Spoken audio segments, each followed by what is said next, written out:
G'day, Shane here. I wanted to take the opportunity to talk a little bit about sight reading. I woke this morning to a question from a fellow YouTuber. We both started learning the piano at the same time, and I've been watching his progress, and I guess he's been watching mine a little bit as well. And he asked a question on his channel in response to a comment I'd made about the sight reading practice that I do. And so I was originally just going to respond on his channel and quick sort of easy response. And then I thought about it a little bit more and thought that, hang on a minute, he's asking me the question that I really should have asked Jane 6 to 8 months ago when the same question arose in my practicing. And so I thought I'd take the opportunity to ask Jane about it over breakfast. And it turned out it's quite a lot more complicated than I thought. So I thought I'd just do a little bit of a video on it for both myself and for Jason, and also for anyone else who might well be interested in sight reading and what it's all about. Bear in mind that my memory is not the greatest, so I might have forgotten some things that Jane mentioned. It won't be in the same sort of detail as one of her tutorials on her Accelerator Piano channel, but she's not intending to do one on this anytime in the near future, although it is on the list. So this is going to be Shane's version of it. So anyway, the question, Jason asked me, he said, he wanted my take on the sight reading section. Now, I spend about 3 minutes on sight reading every practice session. And he says, do you treat it at this level at least fundamentally any different than the first stages of learning a new piece?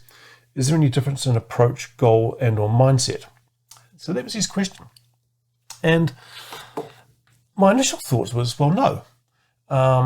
And initially I had, I've been doing sight reading as part of my, well, I'll rephrase, I've had sight reading in my practice schedule since pretty much day one. Haven't been doing it, and, well, not until recently anyway. And the reason is that I made this logical assumption that I'm learning these new pieces, and so that's sight reading. And anyway, at one point Jane caught me out on this, and she said, no, it's not, it's practice. At which point I said, okay, well, I'll start doing the sight reading. And then I went to a new piece. I sort of say, oh, I've got a new piece. I'm learning. It's going to be my sight reading practice for next week or so, and then I'll get back into standard sight reading. And so for standard sight reading, I use a book like this, which has pieces in it. And it turns out that after discussion with Jane today, I'm actually totally wrong on all this, and that sight reading is not practice. It's not the same as practice, and it's not the same as learning a new piece.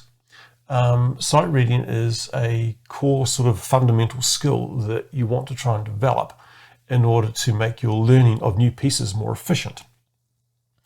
And so the first thing that to note is that even although this book here says it's grade 2, the pieces in it are not grade 2 pieces. They are, in fact, Jane says, they're probably somewhere close to between 1 and 2 grades below what a grade 2 piece would be. And that's the whole point. Sight reading is designed to be looking at pieces of music, scores, compositions, etc., that are not at the same level that you're currently playing. And the reason for that is that the purpose of sight reading is to actually start to learn the patterns, the notes, start to recognize sequences, things like that will enable you to, when you are analysing a new piece, you're able to quickly go through and say, oh, that's that piece, that's a scale and F, and it's these 3 keys or whatever it is. These are things you've seen before. So it's about having that kind of recognition when you're analysing a piece. And so that's why I've only got 3 minutes devoted to it, because the intent is to basically in this case, I open the book at random. I pick a piece. It's basically 4 bars. And I try and figure out what it is. And I play it through once, twice maybe. And that's all that's needed. It's not about getting it to be perfect. It's not about getting it to be under the fingers, as it were. It's simply about, do you recognise what you're looking at? And are you able to sort of get a sense of how to play it? And that's the same sort of skills that you'll be trying to apply when you're learning a new piece. And this is such an important skill that if you look behind me, over that shoulder there, you'll see a bookcase. And that bookcase is entirely filled with books of music that are solely for sight reading practice that Jane loans out to her students. because essentially you're going through music so fast when you're learning to sight read that it's not worth buying the book. Because of course there are books that are at level 2 or 3 grades below what you're currently at, so they're not of any use to you in terms of learning either. So her students borrow those books, they take them home for a week or 3, and they just play a line out of each composition, and they just work through that, and that's their sight reading practice.